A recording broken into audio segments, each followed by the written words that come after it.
Bienvenue pour cette introduction au cours Ondes et Vite. Marie-Christine, la thérapeute, et Sabrina, la cliente, vont vous conduire pas à pas à travers votre premier test. Marie-Christine commence par faire une anamnèse.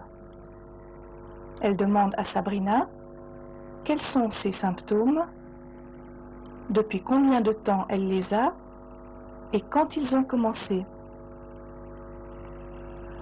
La thérapeute pose aussi quelques questions médicales. Y a-t-il eu des problèmes à la naissance de la cliente?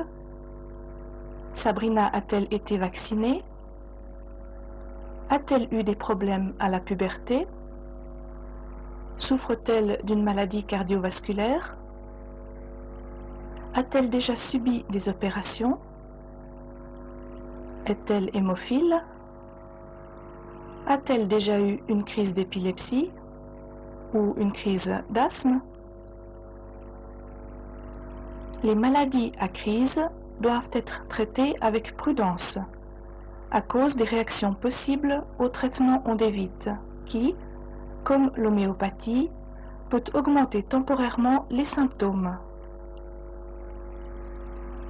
Marie-Christine demande encore à Sabrina quelle forme de thérapie elle a déjà essayé, si elle est suivie par un médecin et quels résultats elle a eu jusqu'à maintenant.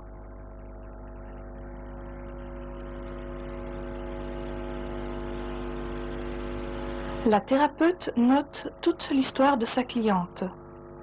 Cela lui permettra aussi de pouvoir juger de l'amélioration qu'elle aura obtenue lors de la seconde visite. Elle demande à Sabrina si elle prend des médicaments actuellement. Lorsque Sabrina a pris rendez-vous par téléphone, Marie-Christine lui a demandé d'apporter ses médicaments lors de sa première visite, pour pouvoir les tester sur elle. Marie-Christine rend Sabrina attentive au fait que le test des médicaments est uniquement un test de leur effet énergétique. Comme la cliente ne connaît pas encore Ondes et Vite, la thérapeute va lui expliquer ce qu'est Ondes et Vite.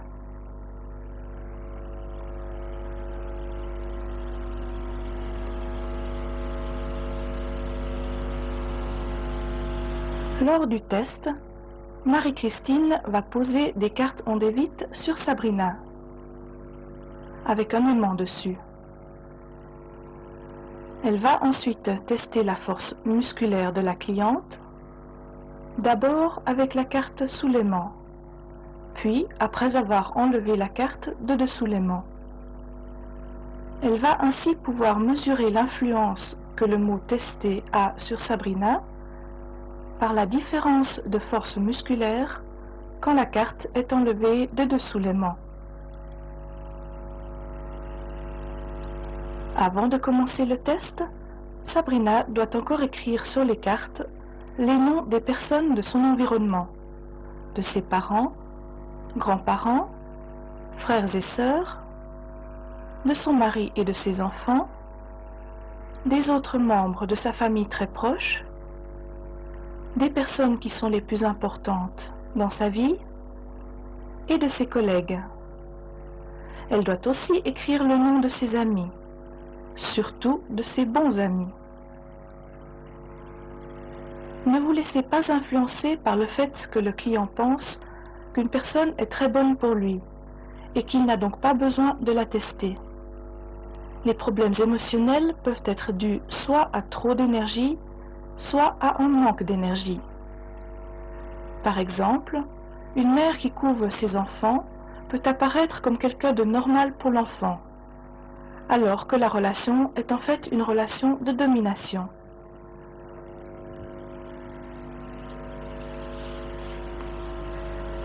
Donnez bien au client le temps de se rappeler les gens importants, maintenant ou dans le passé.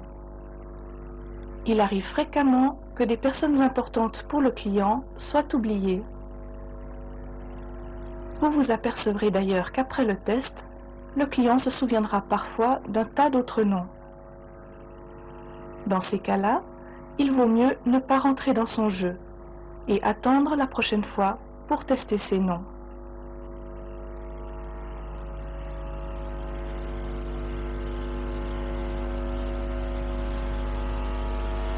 L'anamnèse étant terminée et les cartes personnelles écrites, Sabrina se met à l'aise pour le test. Marie-Christine demande d'abord à Sabrina d'enlever tous ses bijoux, sa montre et autres objets métalliques. Le test de ces objets peut être très important. Par exemple, les jeunes filles en période de puberté présentent parfois des allergies non détectées à l'argent, qui peuvent avoir une influence dévastatrice sur leur sexualité. Il est bon de savoir aussi que les montres peuvent provoquer des effets similaires à des symptômes cardiaques. Si le client porte en permanence des lunettes, il peut les garder pendant le test.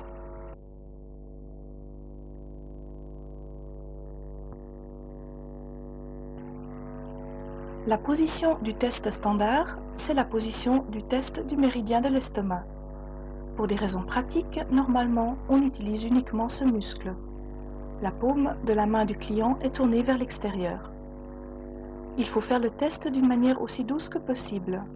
C'est pourquoi vous devez toujours demander au client de résister avant de commencer à appuyer sur son bras. Un des signes que le client résiste est qu'il pousse en arrière. Commencez toujours par faire un ou plusieurs tests neutres, sans carte, pour vous habituer à la force de votre client.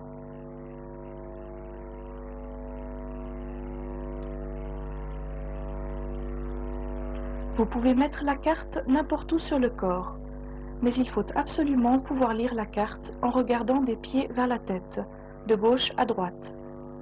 La première carte que l'on teste est toujours la carte sur laquelle il est écrit « Autorisation d'être testé par » et le nom du thérapeute.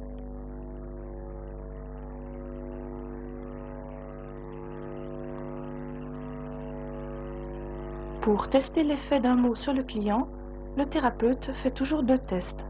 D'abord une mesure de force avec la carte, puis une mesure de force sans la carte. Le client peut donner 4 types de réponses, dont voici la première possibilité. D'abord, le test de référence. Marie-Christine a placé la carte sous l'aimant, elle fait un test de force. Pour obtenir une réponse optimale, il faut aller en douceur, presque jusqu'à la limite de la force du client. Ensuite, le test de contrôle. Marie-Christine enlève la carte de dessous l'aimant et refait le test de force. Dans cette première variante, la force de résistance est identique. Sabrina était forte avec la carte et est à nouveau forte sans la carte. Elle n'a pas besoin de l'énergie que lui apporte le mot écrit sur la carte. Marie-Christine enlève définitivement cette carte. Deuxième type de réponse qu'un client peut donner. Marie-Christine fait d'abord le test de force qui sert de référence, avec la carte du foie sous l'aimant. Sabrina est forte. Pour le test de contrôle, Marie-Christine enlève la carte de dessous l'aimant et refait le test de force. Le bras de Sabrina est devenu faible. Elle était donc plus forte lorsqu'elle recevait l'énergie du mot écrit. Sabrina a besoin de l'énergie apportée par la carte. C'est la raison pour laquelle Marie-Christine remet cette carte sous l'aimant.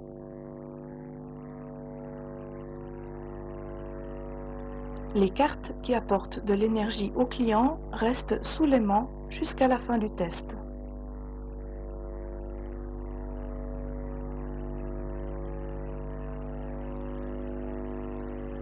Troisième type de réponse donnée par le client. Sabrina est faible lors du premier test de référence, avec la carte sous l'aimant. Ce n'est pas une réaction habituelle. Marie-Christine lui demande donc gentiment de résister de toutes ses forces. Et effectivement, le bras est suffisamment fort pour que Marie-Christine puisse continuer. Il s'agit d'avoir une force de référence suffisante pour pouvoir la comparer avec la seconde fois. Sabrina est encore forte pour le second test. La carte ne lui apporte pas d'énergie supplémentaire. Elle n'est pas nécessaire, on peut donc l'enlever définitivement. Quatrième possibilité, Sabrina est tout le temps faible. Marie-Christine pose la carte sous l'aimant. Sabrina est extrêmement faible. Elle l'encourage et recommence le test. Encore une fois, Sabrina est très faible. Sabrina est vraiment trop faible pour être testée en ce moment. Marie-Christine va arrêter le test et lui conseiller de prendre un produit général du genre Extra Total Energy ou Superfit.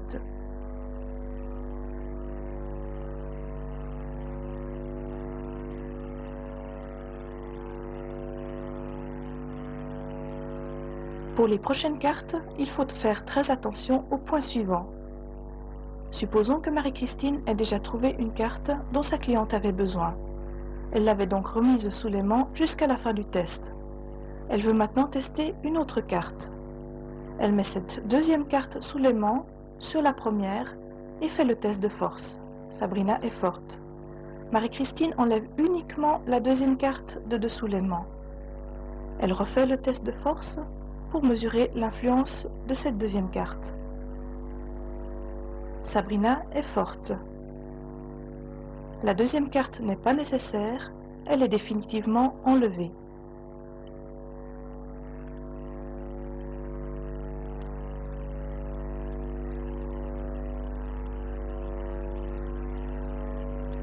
Autre possibilité avec une autre carte. Marie-Christine fait le test de référence. Sabrina est forte. Marie-Christine enlève uniquement la deuxième carte de dessous l'aimant. Vous noterez au passage que l'aimant reste parallèle au corps. C'est un point extrêmement important. Si l'aimant se retrouvait momentanément perpendiculaire au corps, ou même à l'envers, il pourrait influencer la réponse de la cliente. Sabrina est faible. Elle a besoin de l'énergie du mot écrit sur la carte. Marie-Christine remet la carte sous l'aimant, car cette deuxième carte est effectivement nécessaire. Elle continue ainsi avec toutes les autres cartes. Nous vous recommandons de tester les médicaments, les bijoux et autres objets du client.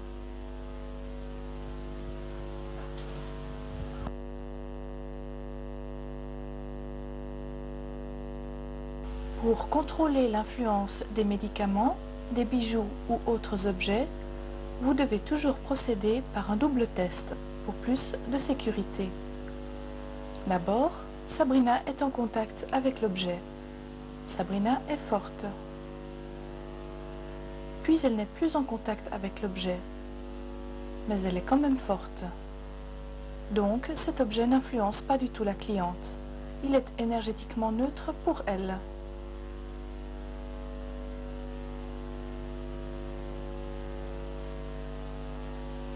Voici un deuxième objet.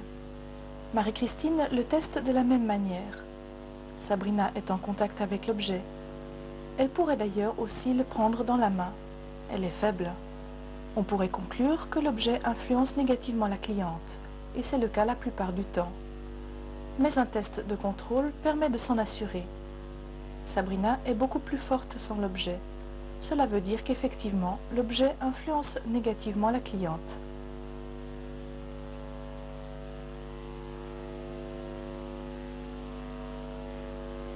On peut faire la même chose avec des médicaments, avec un pot de vitamines, avec de la nourriture, avec n'importe quel autre produit.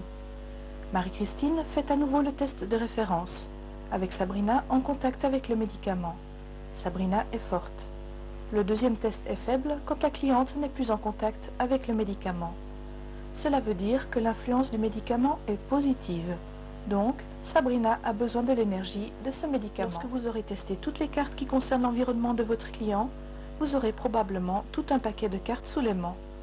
Pour ne pas déséquilibrer votre client, vous devez lui donner un produit énergétique correspondant au résultat de ce test.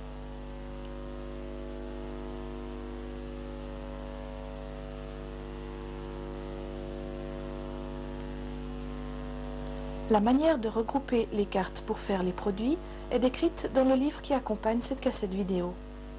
Vous pouvez grouper au moins une dizaine de cartes par flacon. Le but, c'est de regrouper les éléments du test par rapport aux problèmes les plus importants, pour pouvoir apporter un maximum d'énergie là où il y en a le plus besoin. Sur cette feuille de résultats, on a groupé les cartes générales en 1, avec la carte noire spéciale au 2. En 2, on a les produits sur les émotions, avec la carte moitié noire, hémisphère imbalance. En 3, les méridiens d'acupuncture. En 4, 5 et 6, d'autres produits. Marie-Christine est en train de cocher les lettres de l'alphabet qui entrent dans la description de chacun de ces produits. Chaque case doit être considérée comme un produit. Ces lettres cochées correspondent aux énergies des lettres qui vont être mélangées pour faire les produits.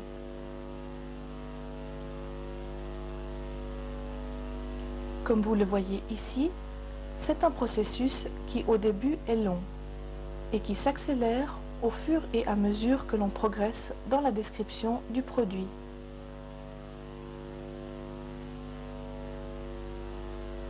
Les lettres qui apparaissent plusieurs fois dans la description ne sont cochées qu'une seule fois, car l'énergie d'une seule lettre est pratiquement la même que l'énergie de plusieurs fois la même lettre.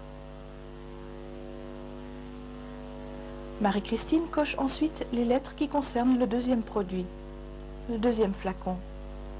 Vous verrez dans un moment l'importance d'utiliser un tel formulaire pour fabriquer les produits. Lorsque l'on a testé un produit standard comme Hypoglyvite, on a le choix entre utiliser un flacon tout fait de ce produit ou de le fabriquer à partir des lettres de l'alphabet.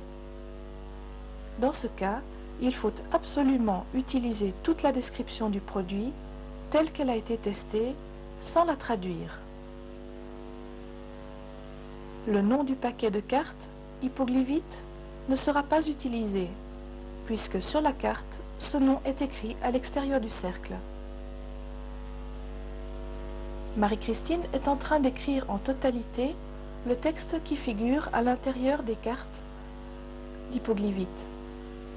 Ce texte est en néerlandais. Elle va ensuite cocher les lettres de l'alphabet qui correspondent à la description de ce produit. Et ceci est valable pour tous les produits standards composés de mots. Mais dans le cas d'un symbole, comme la carte noire spéciale O2, si l'on ne possède pas un flacon du produit tout fait, on peut faire un produit approximatif en utilisant le nom de la carte, spéciale O2, avec le chiffre 2 en lettres. Pour la carte à moitié noire, on peut également utiliser le nom du produit hémisphère imbalance. Par contre, pour le symbole Hung, dont la carte s'appelle Superfit, nous vous conseillons d'employer le produit tout préparé, qui semble donner de bien meilleurs résultats que lorsque les lettres de son nom sont utilisées.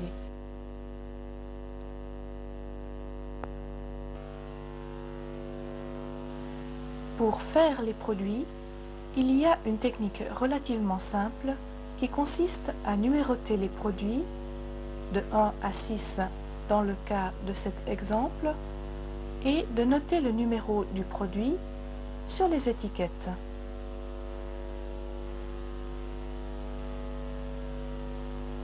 Le nom Ondévite et le logo sont protégés. Vous êtes libre d'utiliser d'autres flacons et compte-gouttes si vous le désirez, mais devez absolument utiliser les étiquettes Ondévite fournies par la Fondation. Tout contrevenant sera puni. Il en va de même des cartes Ondévite qui sont également protégées. Il est donc interdit de les photocopier. Marie-Christine utilise la feuille de résultat du test et vous voyez que les produits de 1 à 6 contiennent tous la lettre A. Marie-Christine prend donc le flacon correspondant à la lettre A. Lors d'un premier contact avec la méthode onde et vite, l'alphabet est livré en flacons de 15 cm3. Mais les thérapeutes utilisent des flacons de 30 cm3, comme vous le voyez sur cette image. La plupart des produits standards sont uniquement livrables en flacons de 30 cm3. Il faut mettre au moins 3 gouttes dans chaque flacon. Une pincée légère du compte-gouttes est suffisante. Pour la lettre B, vous voyez que les produits 1, 5 et 6 ne contiennent pas cette lettre.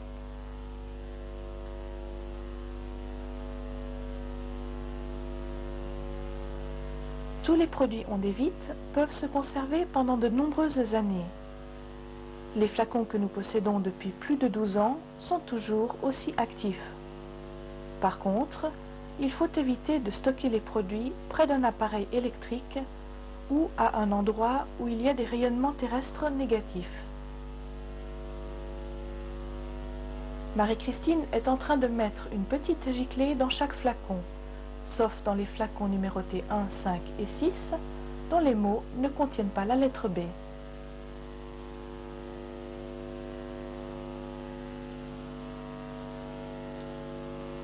Marie-Christine continue avec la lettre C, puis toutes les autres lettres de l'alphabet jusqu'au Z, et fabrique ainsi, d'un seul coup, 6 produits, correspondant au bilan énergétique qu'elle vient d'établir.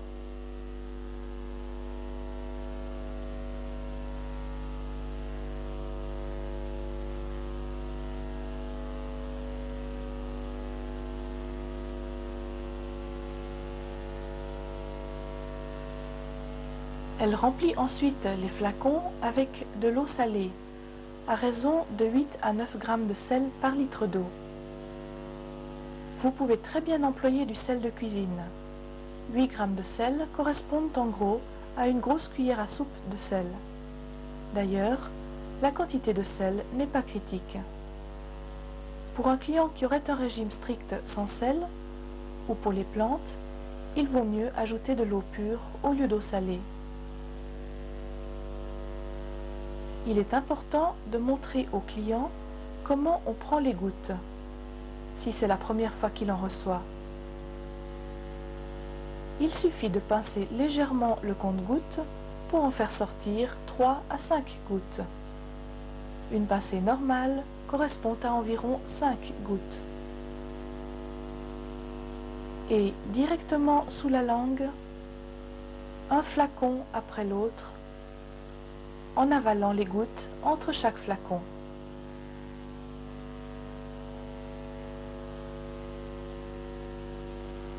Marie-Christine a terminé et Sabrina reçoit ses produits. En tant qu'adulte, elle en prendra une petite giclée 3 fois par jour.